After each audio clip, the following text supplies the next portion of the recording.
ഫോണിൻ്റെ ചാർജ് തീർന്നു കഴിഞ്ഞാൽ നമ്മളത് റീചാർജ് ചെയ്യും. പിന്നെയും തീരും, പിന്നെയും റീചാർജ് ചെയ്യും, റീചാർജ് ചെയ്യും, തീരും. ഇതിങ്ങനെയാണ് പോയിക്കൊണ്ടിരിക്കുക അല്ലേ. ഈ പറഞ്ഞ പോലെയാണ് നമ്മൾ എത്രത്തോളം പോസിറ്റീവായിട്ടിരുന്നാലും അത് ഇടയ്ക്കിടയ്ക്ക് കുറഞ്ഞു പോകും. നമ്മളപ്പോൾ അത് എനർജി നമ്മളിൽ നിലകൊള്ളാനായിട്ട്, നമ്മളുടെ ഓറ നല്ലതായിട്ട് ഇരിക്കാനായിട്ടും സ്ഥിരതയുള്ളതായിട്ടിരിക്കാനായിട്ടും നമ്മൾ ശ്രദ്ധിക്കേണ്ട കാര്യങ്ങളിലൊന്ന് പോസിറ്റീവായിട്ട് ഇരിക്കുന്നതിൻ്റെ ഒപ്പം തന്നെ നെഗറ്റീവ് ആവാതെ നോക്കുക, നെഗറ്റീവായി ഒന്നിലും പെടാതിരിക്കുക എന്നുള്ളതും കൂടിയാണ്. അപ്പോൾ ഇതിന് വേണ്ടിയിട്ട് ഇപ്പോൾ നമ്മൾ എത്ര ടയേർഡായിട്ടൊക്കെ വന്നാലും കിടക്കുന്നതിന് മുന്നേ എൻ്റെ എല്ലാ എനർജിയും ഞാൻ തിരിച്ചു വിളിക്കുകയാണ്, എൻ്റെ എനർജി എന്നിൽ തന്നെയുണ്ട്, ഞാൻ എൻ്റെ ഓറയാൽ സംരക്ഷിക്കപ്പെടുന്നു എന്നൊക്കെ നിങ്ങൾ വളരെ പോസിറ്റീവായിട്ട് വളരെ സമാധാനത്തിൽ ഉറങ്ങുന്നതിന് മുന്നേ 1-2 തവണയൊക്കെ നിങ്ങളൊന്ന് പറയണം കേട്ടോ.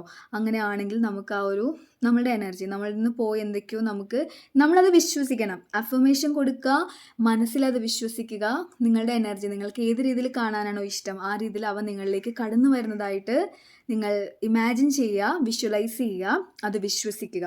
അപ്പോൾ തീർച്ചയായിട്ടും നമ്മുടെ മാനിഫെസ്റ്റേഷൻ വീണ്ടും വീണ്ടും ഒന്നിനൊന്ന് മെച്ചമായിട്ട് വർദ്ധിപ്പിക്കാനായിട്ട് സാധിക്കും.